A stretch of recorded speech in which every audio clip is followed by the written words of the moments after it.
Join आमच्या याच्यामध्ये.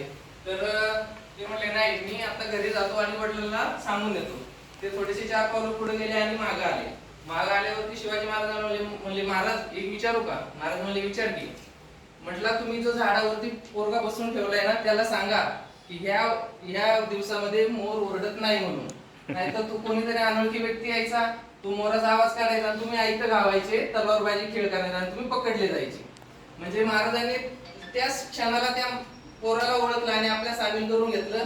आणि तोच बहिर्जी नाईक नंतर पुढे गुप्तहेर प्रमुख झाला. माहिती आहे ना तुम्हाला इतिहासामधलं बहिर्जी नाईक, तोच पुढे गुप्तहेर प्रमुख झाला. म्हणजे महाराजांनी अशी माणसं ओळखली आणि त्यांना आपल्या सामील करून घेतले. आपल्याला पण तेच करायचं.